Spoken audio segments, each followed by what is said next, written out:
सद्गुरुनाथ महाराज की जय। वंशी विभूषित करान्नवनीरदाभा पीतांबरा दरुण बिंब फलाधरुष्टा पूर्णेंदु सुंदर मुखात अरविंद नेत्रात कृष्णात परम किमपि तत्त्वमहं न जाने। गीता शास्त्रमिदं पुण्यं यः पठेत् प्रयतः पुमान् विष्णोः पदमवाप्नोति भयशोकादिवर्जितः। गीता सुगीता कर्तव्या किमन्ये शास्त्रविस्तरैः या स्वयं पद्मनाभस्य मुखपद्माद्विनिश्रुता।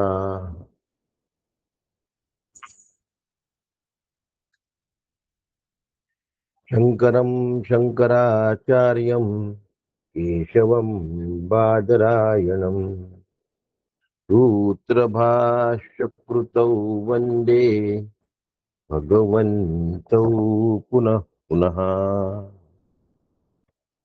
सदाशिवसमारम्भां शङ्कराचार्यमध्यमाम् अस्मदाचार्यपर्यन्ताम् वन्दे गुरुपरम्पराम् वन्दे गुरुपरम्पराम् वन्दे गुरुपरम्पराम्।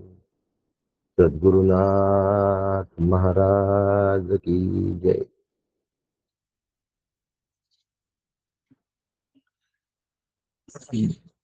परमपूज्य सद्गुरु डॉक्टर काका यांच्या श्रीचरणी साष्टांग लोटांगण घालतो.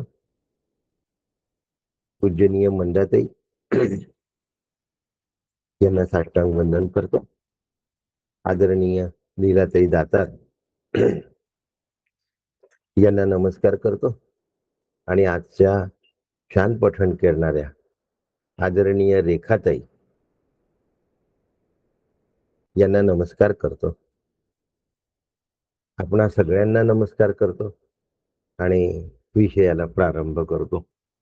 रेखाताईंनी छान पठण केलं आणि ते सगळ्यांना नीट ऐकू पण येत होतं.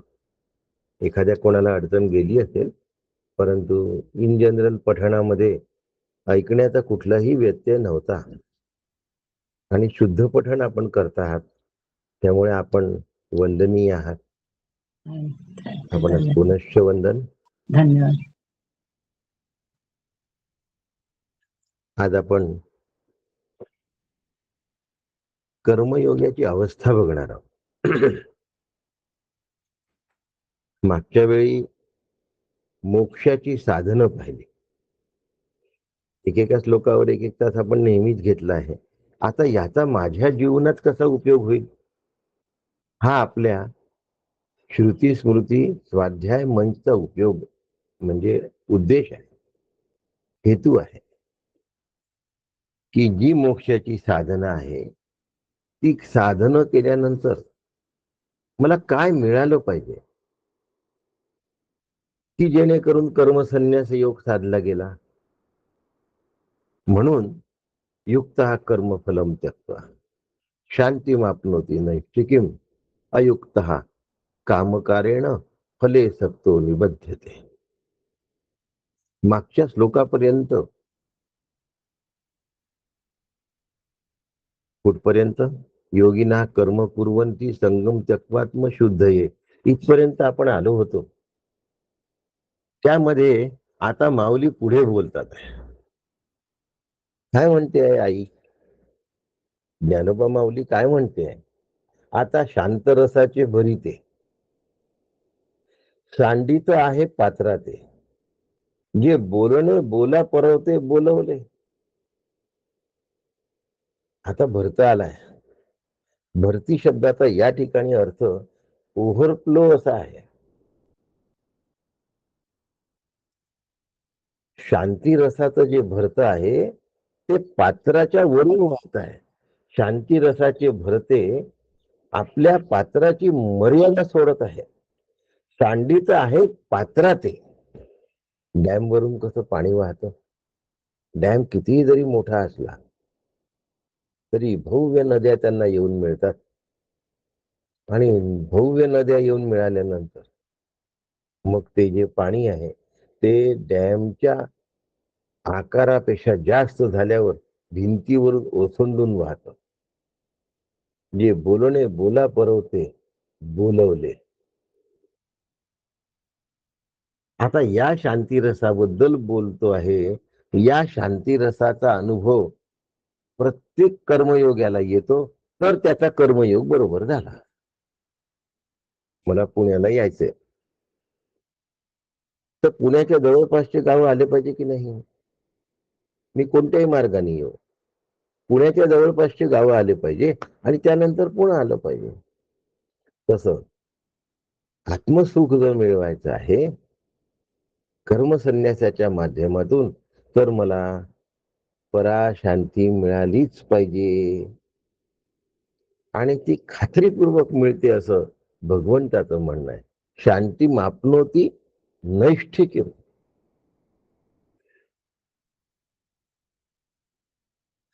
आणि म्हणून माऊली म्हणते, तरी आत्मयोगे आथिला जो कर्म फळासी विटला, तरी घर निघोनी वरिला शांती जगी. शांती मिळवण्यासाठी कर्मसन्यास योगाला प्रयत्न नाही करावी लागत. त्यांनी कर्माचा संन्यास घेतला की शांती त्याच्या घरी येऊन त्याच्या गळ्यात माळ घालते. तो घर शांती जगे.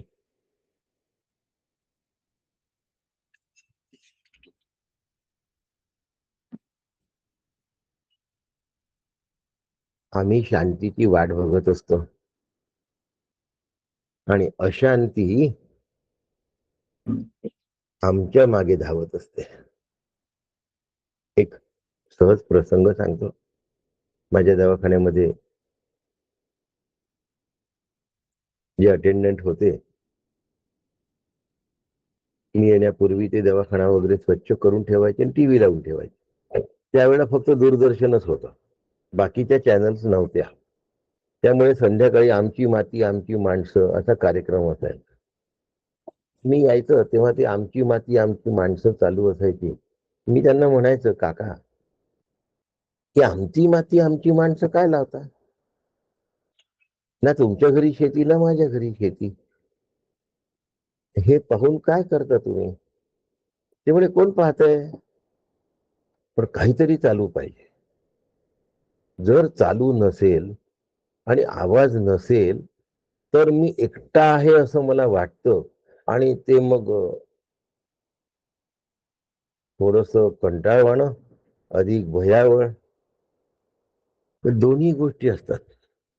कंटाळा पण असतो आणि भय पण असतं. शांती मापनोती नैष्ठिक आहे. काय कमाल आहे नाही कर्मयोगाची. फक्त अट आहे, युक्त कर्म फलम त्यक्त्वा.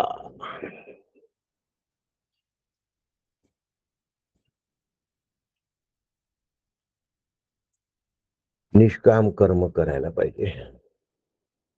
युक्त म्हणजे सहित आणि कर्म फलासहित कर्तृत्वाचा त्याग. दोन गोष्टी आल्या याच्यात. एक कर्तृत्वाचा त्याग आला आणि एक कर्म फलाचा त्याग आला. कर्तृत्वाचा त्याग आला की अहमचा काय होतो, विलय होऊन जातो. आणि कर्मफलाचा त्याग झाला की ममत्व निर्माणच होत नाही. म्हणून त्यक्त्वा कर्मफलम युक्ता कर्मफलम त्यक्त्वा. कर्म केलं की त्याचं फळ मिळणारच आहे, पण त्या फळाची अभिलाषा न ठेवता त्या फळामध्ये आपल्या अंतःकरणाला कुठेही न गुंतू देता जो जगतो,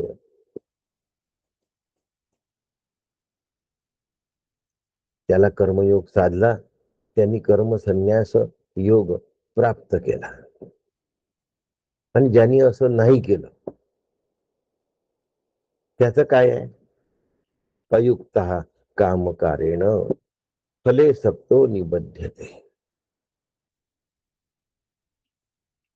तो फळाच्या आसक्तीमध्ये लिप्त असतो, बांधल्या जातो, गुंतल्या जातो, फसतो, अडकतो.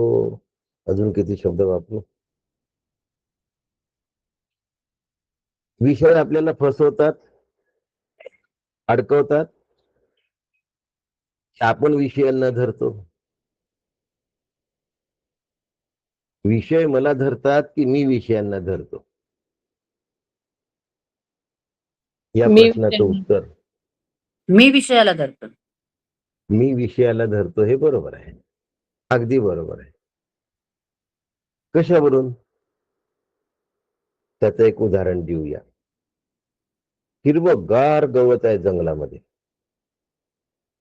आणि त्या हिरव्यागार गवतामधून वाघ सिंह जरी जात असले, अस्वल लांडगे कोल्हे जरी जात असले, तरी सुद्धा त्यांना ते हिरवंगार गवत खावंसं नाही वाटत.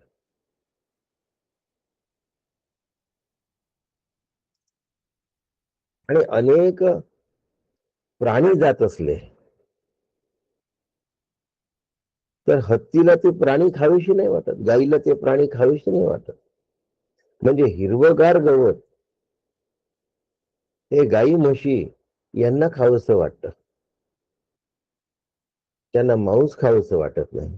आणि मांसाहारी प्राण्यांना गवत खावंसं वाटत नाही. याचा अर्थ मांसामध्ये आणि गवतामध्ये धरून ठेवण्याची क्षमता नाही. आम्ही विषयाला धरतो आणि एकदा विषयाला धरलं, मग मात्र तो विषय सुटता सुटत नाही. म्हणून विषणवती ती विषया असं म्हटलंय. त्याचं नाव सुद्धा विषय ठेवलाय. विष शब्द आहे त्याच्यामध्ये. आम्हाला कधी लक्षातच येत नाही या गोष्टी, कधी लक्षात येत नाही.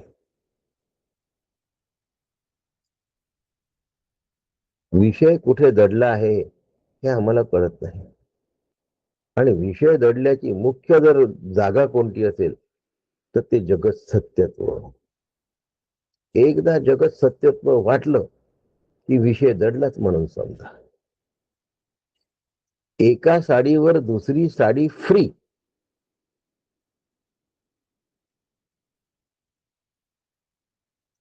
आता एकाच्या ऐवजी दोन साड्या देण्यामध्ये दुकानदाराला दुःख आहे की आनंद आहे? आनंद आहे, कारण त्याला पैसा मिळणार आहे. आणि मिळणाऱ्या पैशाच्या अनुषंगिकच त्यांनी दुसरी साडी फ्री ठेवलेली आहे.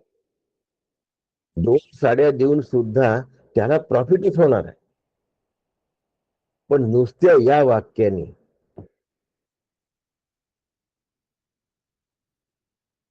बांधल्या गेला, या वाक्याने अडकल्या गेला, या वाक्याने सापडल्या गेला. पण कर्म फलाचा त्याग ही गोष्ट साधी नाही आहे, लक्षात ठेवा. त्यासाठी आत्मयोगे आथिला, आत्मयोगे आथिला तेव्हा कर्म फळाचे विटला.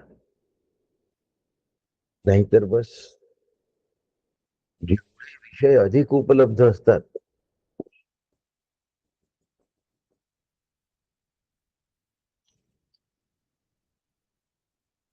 तेवढा चॉईस वाढतो. आम्हाला नेहमी विषयाच्या मागे धावण्याची काय लागली आहे? सवय लागली आहे. आणि या सवयीमुळे माणूस वेगवेगळा विषय अनुभवण्याचा प्रयत्न करतो. बुफे असतो, नाना तऱ्हेचे जिन्नस असतात. हे कसं लागतं, ते कसं लागतं, ते कसं लागतं, चाखून पाहायला काय हरकत आहे? एवढं वैविध्य चाखून पाहिल्यानंतर आवडीचा पदार्थ खायला पोटात जागाच राहत नाही. मग म्हणतो काय करावं? इतक्या वस्तू होत्या, सगळ्या छान होत्या, पण मला काही समाधान झालं नाही. कसं होईल समाधान? हा त्यक्त्वा शब्द तुला नाही ना पचवता आला. त्यामुळे तुझ्या आवडीच्या गोष्टी तुझ्या हाती नाही लागल्या. आवडीच्या सगळ्या गोष्टी टेस्ट करत बसल्यामुळे आवडीच्या गोष्टी हाती नाही लागल्या. विषयाचं टेस्टिंग करत राहिलं तर आत्मस्वरूपाची चव चाखता येत नाही, कळत नाही. युक्तः कर्मफलम त्यक्त्वा. आणि आत्म प्राप्तीची चव काय आहे हो? शांती मापनोती नैष्ठिके. वा, काय फळ आहे हो. भगवंत जे देतो ना, काय जगामध्ये अशी कोणती गोष्ट असू शकत नाही की ती सर्वश्रेष्ठ गोष्ट भगवंतानी दिली आणि आपल्याला नाही घेता आली. कशी असते हो शांती?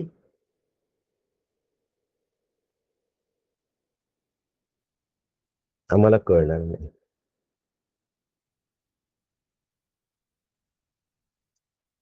आम्ही अशांतीचे भोगते आहोत. आम्हाला शांती काय कळेल? पराशांती तर त्याच्याही पेक्षा दूरची राहिली. ज्याप्रमाणे सूर्याला अंधाराची कल्पना नसते, ज्याप्रमाणे चंद्राला उष्णतेचा स्पर्शही नसतो, ज्याप्रमाणे अमृताच्या मनी मृत्यूची कल्पनाही नसते, त्याप्रमाणे शांतरूप संतांच्या ठिकाणी अशांतीचा लवलेश नसतो. अशांती वाऱ्याला सुद्धा नसते. शांतीची पै शांती निवृत्ती दातार. पण त्यासाठी काय आहे? हरिनाम उच्चारू. लागते का हो आम्हाला अशी शांती हवी असते का हो?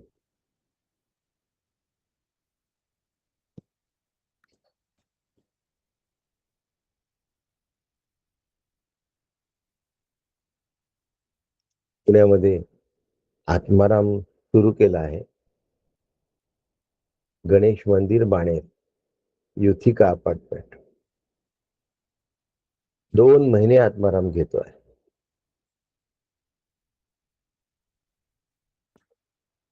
आणि पुढल्या वर्षी पुन्हा 2 महिने घ्यायचं आहे. असं 2 वर्षासाठी आत्मारामाचं घेण्याचं त्यांनी निश्चित ठरवलं आहे आणि मला करायला सांगितलं आत्माराम पूर्ण 2 वर्षात.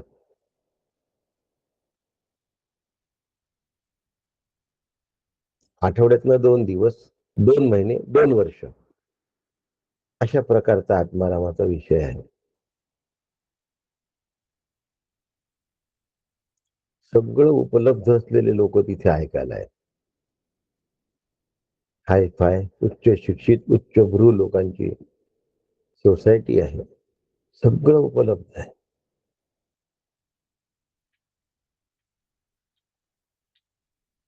पण शांतीची वानवा आहे.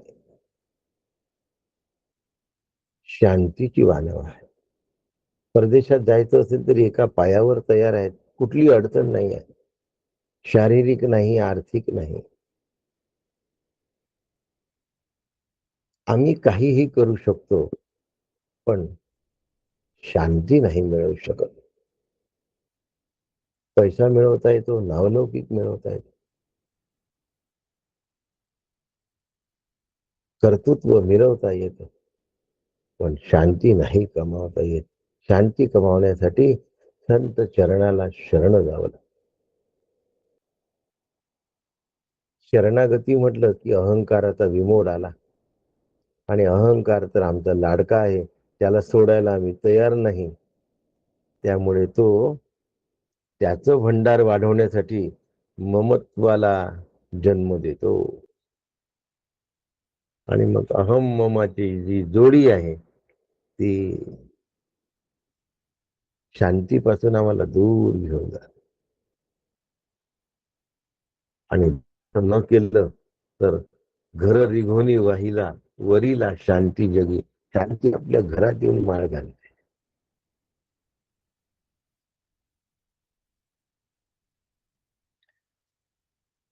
आम्हाला खरंच शांती हवी आहे का?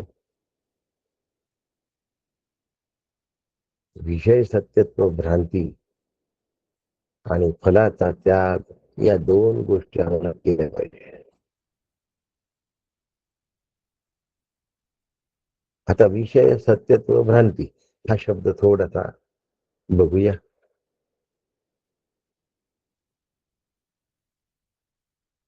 भांडी खूप असतात. माझ्या घरातलं जे भांड असतं ना ते मला कोणीतरी जवळच्याने लग्नात प्रेझेंट दिलेलं असतं. त्यामुळे ते नुसतं भांड राहत नाही, माझ्या लग्नाची ती स्मृती होऊन जाते. विषय सत्यत्व भ्रांती.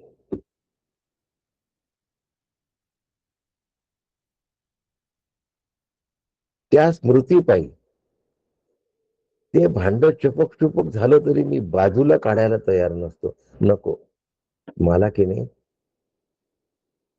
तेव्हा मिळालेलं आहे एवढं राहू द्या. डोळ्यासमोर जरी दिसलं ना, वापरात न आलं तरी चालेल आता खराब झाल्यामुळे, पण दृष्टी आड नका होऊ देऊ. आवाज कमी येते हो काका.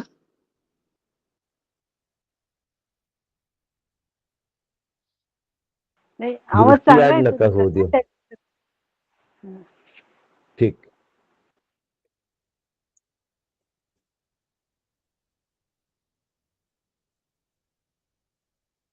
याला सत्यत्व भ्रांती असं म्हणतात. विषयाला सत्यत्व दिलं की ते विषय आम्हाला खेळवतात आणि फळाच्या मागे आम्हाला धावायला लावतात. ऊर फाटेपर्यंत धावायला लावतात. आणि त्याचा परिणाम बंधन असा आहे, फले सप्तो निबध्यते. तेवढ्या फळाला जर सोडता आलं ना तर बंधन सुटतं आणि फळाला धरलं की बंधन पकडल्या जातं. गंमत सांगतो, यापूर्वी पण सांगितली आणि आता पण सांगतो.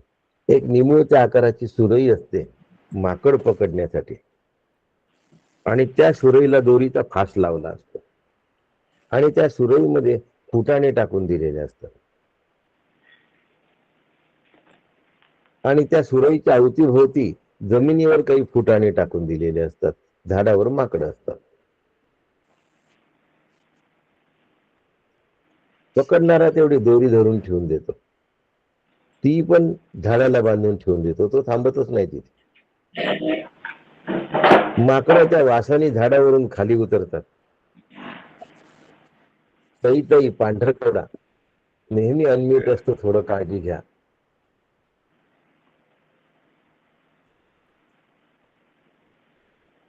आपण आत्ताच जॉईन झाला पण म्यूट नाही केला आणि तो निघून जातो तिथून.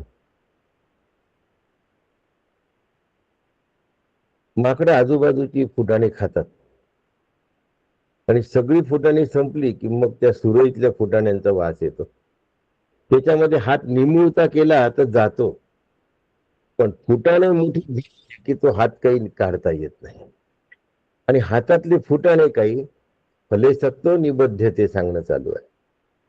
हातातले फुटाणे त्या माकडाला सोडवत नाही. त्यामुळे तो मूठ आवळून ठेवतो आणि मूठ आवळली की धडपड करतो. त्या धडपडीमध्ये ती सुरई फुटते. सुरई फुटली की याच्या हाताला फास लागतो. फास लागल्यामुळे हा आणखी धडपडायला लागतो.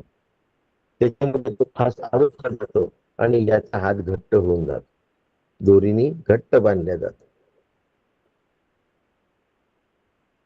आता तो पारधी येणारा त्याच्या वेळेला येतो तेव्हा बाकी सगळे माकडं पळून जातात आणि हा मात्र अडकलेला असतो.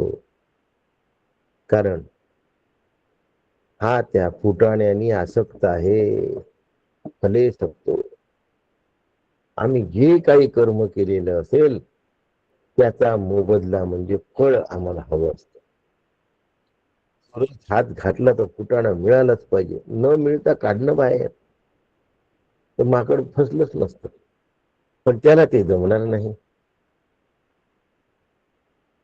मन हे असं माकड आहे की जे फला करता राब राब धावत आणि असं धावलं की त्याच्या जीवनामध्ये बंधन निश्चित आहे, 100% आहे. आणि या बंधनाचा पहिला परिपाक म्हणजे अशांती. शांती त्याला मिळतच नाही. शांती त्याच्यापासून कोसो दूर जाते. सर्व कर्म आणि मनसा संन्यस्यास्ते सुखम वशी नवद्वारे पुरे देही नैव कुर्वन न कारयन. म्हणून काय करायचंय? सर्व कर्माने मनसा संन्यस्यते. सगळ्या कर्मांना करायचं आहे पण फलाचा त्याग करायचा आहे. कर्म करणं सोडलं नाही. आध्यात्मिक माणूस आळशी नसतो. देरे हरी पलंगावरी असा नसतो. संत दसपट काम करतात.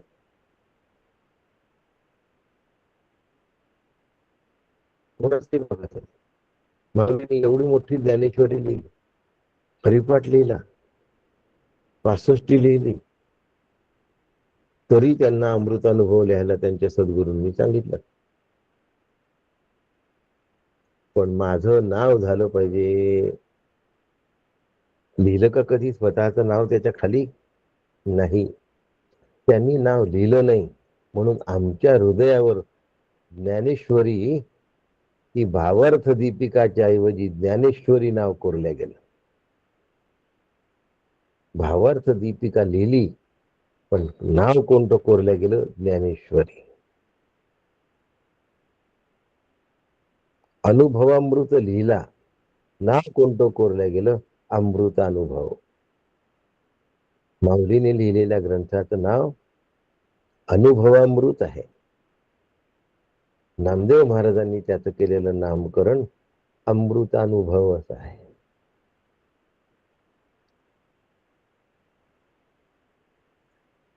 मनसा संन्यस्यास्ते.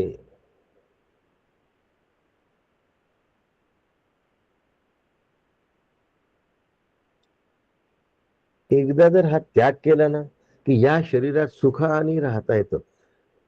नैव कुर्वन आणि न कारयन. काही करायचंही नाही आणि काही करवून पण घ्यायचं नाही. बस सुखाने राहायचं.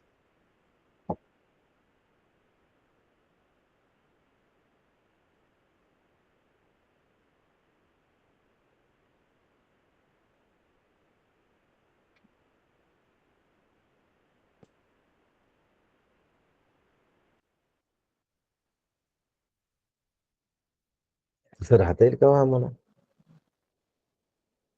थोडासा विचार केला मी आणि मग तुम्हाला प्रश्न विचारला. काही न करता नैव कुर्वन न कारयन. जर आम्हाला राहता येत नसतं तर भगवंतांनी आम्हाला असं राहण्याचा सल्ला दिला नसता. असं राहणं आम्हाला शक्य आहे म्हणून भगवंतांनी आम्हाला असा सल्ला दिला आहे. तर शक्य आहे तर करून दाखवलं पाहिजे. नवद्वारे पुरे. 9 दारांची ही पूर आहे, नगरी आहे, देह ही. नवद्वारे पुरे देही नैव कुर्वन न कार्य. शांत राहता आलं पाहिजे. पण नाही, आमचं काय असतं, इथे बसून आम्ही सांगणार मोदींनी असं करायला पाहिजे, असं करायला नको. म्हणजे आम्ही आमच्या ढवळाढवळी तर करतच राहतो पण दुसऱ्यांच्या कामामध्येही चमचा फिरवल्याशिवाय आम्हाला चैन पडत नाही. पण आम्ही आमच्याच देहामध्ये ढवळाढवळ करणं सोडणार आहे का हो? आणि ही ढवळाढवळ करण्याची वृत्ती न गेल्यामुळे बंधन येतं, अशांती येते. ठरलेलं आहे अगदी.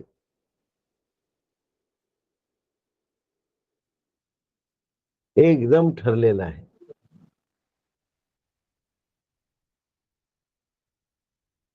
म्हणून ज्याला हे जमलं त्याच्यासाठी सांगितलंय, सुखम वशी, सुखाने राहा, सुखाने राहा रे. पण आम्हाला सुखाने राहायचं नाही, असा आम्ही विडाच उचललाय. आमची इनिंग संपल्यानंतरही आम्हीच बॅटिंग करणार असतो. कळलंय माझं म्हणणं?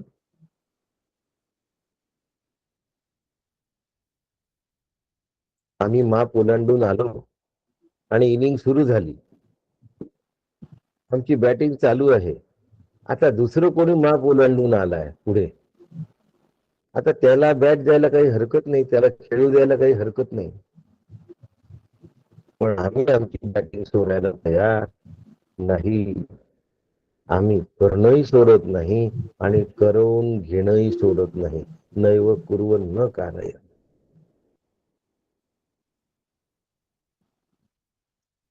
आम्ही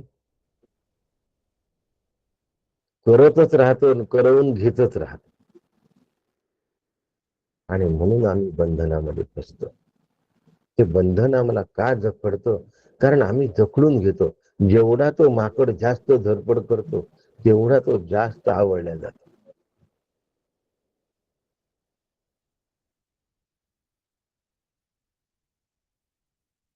जैसा फळाचे हवे तैसे कर्म करी आघवे.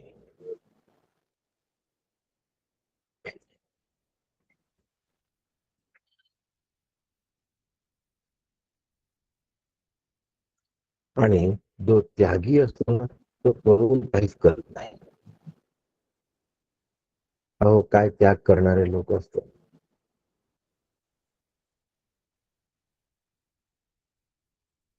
आपण कल्पना नाही करू शकत त्याग करणारे. या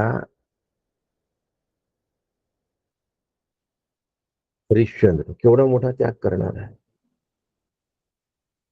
असे कितीतरी जण आहेत की ज्यांनी त्याग केला पण स्वतःचं नाव सुद्धा येऊ दिलं नाही.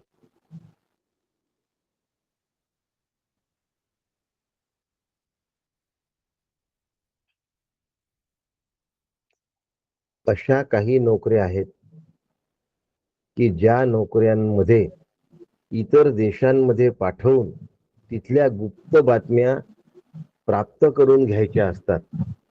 पण जर पकडलं गेलं तर आम्ही तुम्हाला आमचे आहो असं म्हणणार नाही. तुमचं जे होईल ते हो, या अटीवर ते काम करतात. पकडल्या गेल्यानंतर या देशाचा मी रहिवासी आहे हे तेही म्हणत नाही आणि तो देशही कबूल करत नाही. स्वतःला झोकून देतात. मरण येईस्तव स्वतःला झोकून देतात. कुटुंबाचा विचार नाही, मुलाबाळांचा विचार नाही, स्वतःच्या देहाचा विचार नाही. एवढे लोक जे त्याग करणारे आहेत त्यांच्या भरोश्यावर आम्ही सुखाने जगत. आता आम्ही जर त्याग केला तर आम्हाला परमसुख मिळेल की नाही मिळणार? विचार करा. आम्ही जर त्याग केला तर आम्हाला परमसुख मिळेल की नाही मिळणार? मिळणार, नक्की मिळणार. आणि म्हणून तेवढा त्याग करून तर बघा.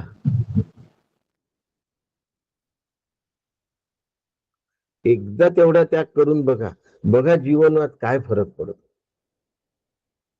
म्हणून सर्व कर्म आणि मनसा संन्यस्य असते. मनसा सर्व कर्माणी संन्यस्य असते.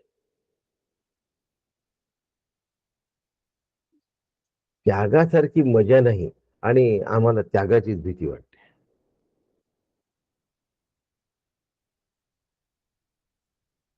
अहो, एक सरबत केलं ना घरामध्ये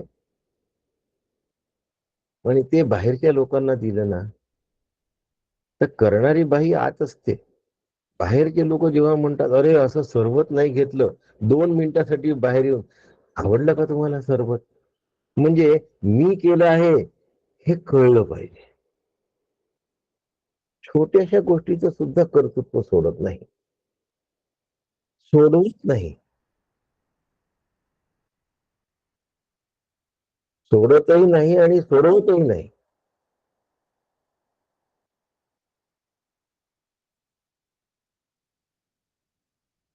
न कर्तृत्वम न कर्माणि लोकस्य सृजति प्रभु न कर्मफल संयोगम स्वभावस्तु प्रवर्तते.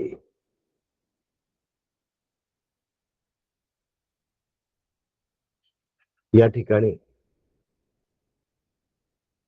ईश्वर सगळं करतो. आमच्याकडनं करवून घेतो, पण कर्तृत्व स्वतःकडे घेत नाही.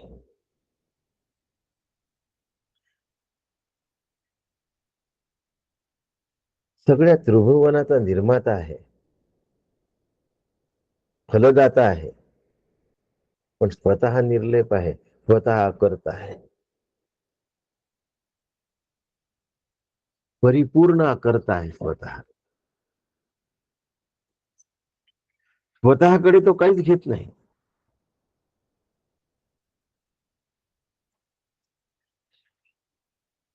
अशा परमेश्वरापासून आम्ही काही शिकलो पाहिजे की नाही, की फक्त त्याला नमस्कारच करायचा?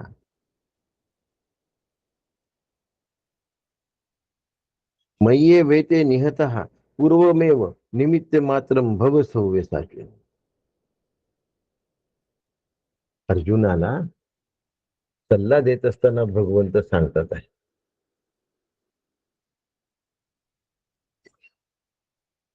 कायम सांगणं असतं भगवंताचं, की तू निमित्त मात्र आहेस. काय आहेस? तू निमित्त मात्र आहेस.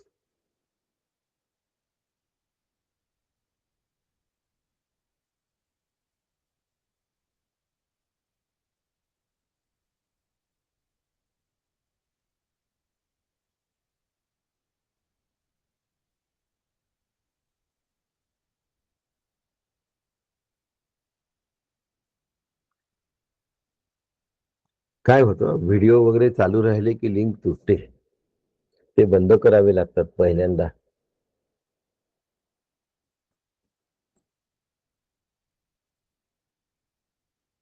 मी निमित्त मात्र आहे हे काकांच्या तोंडून ऐकल्यानंतर मला एवढं अस्वस्थता आली होती. काकांना म्हटलं, "काका, तुमच्या बोलण्याने तर मी खूप अस्वस्थ झालो." म्हणे, "मग तू योग्य पद्धतीने ऐकलंयस. अस्वस्थता यायलाच पाहिजे आणि मग त्यातून स्वस्थतेचा मार्ग काढला पाहिजे. मी माझ्या घरातला निमित्त मात्र आहे, लक्षात ठेवा. नाहीतर मी मुलांना मोठं केलं, मी घराला मोठं केलं." असे म्हणणाऱ्यांना मग लोक तयारच असतात. तुमच्यासारखा काम करणारा दुसरा योग्य कोणीही नाही. जमलं, करा तुम्ही आता.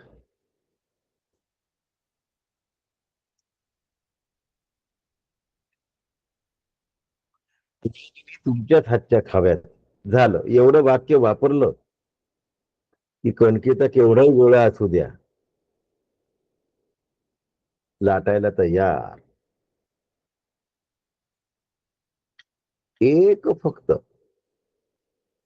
आम्हाला केवढेही कष्ट करून घेतात. सर्कसमध्ये नसतं का? एका बिस्किटावर तो कुत्रा कितीतरी कोलांट्या उड्या मारतो, तो माकड कितीतरी उड्या मारतो. एवढ्याशा दाण्यावर, तसं थोड्याशा स्तुतीवर जन्म जन्म राबत असतो हा. एक जन्म नाही, अनेक जन्म. पण हे बंधन आहे, हे आम्हाला कळतच नाही. असो,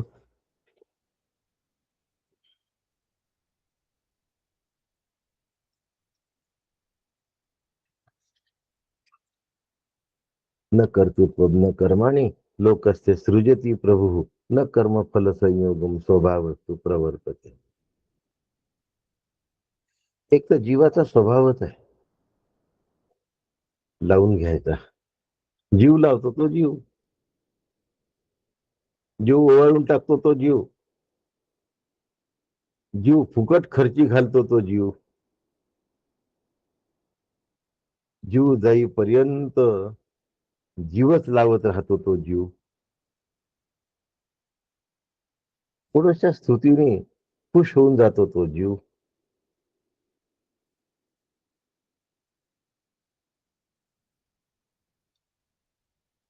अविद्येचा स्वभाव आहे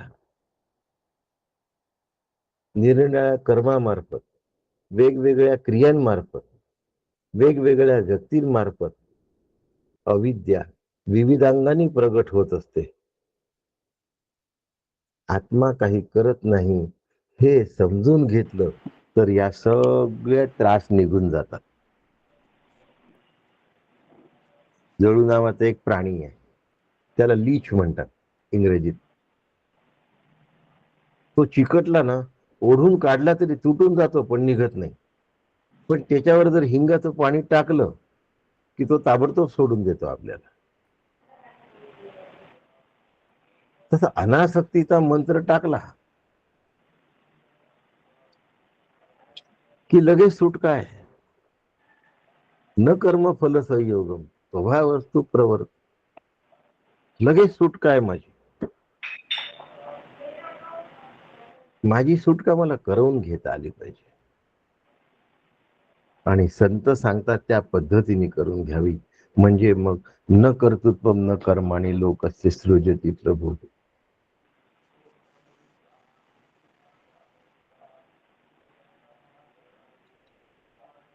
न कर्म फल संयोगम स्वभावस्तु प्रवर्तते. अज्ञान आहे, अज्ञानेनावृतम ज्ञानम तेन मुह्यन्ति दंतवः. असो विषय खूप मोठा आहे. याच्यासाठी काकांनी 10 पेक्षा अधिक श्लोक घेतलेले आहेत. श्लोक क्रमांक 12 ते 22 कर्मयोगाची अवस्था. आज आपण 3 श्लोक पाहिले आहेत. बाकी श्लोक आपण पुढल्या गुरुवारी बघूया. आज इथे थांबू. रामकृष्ण हरी.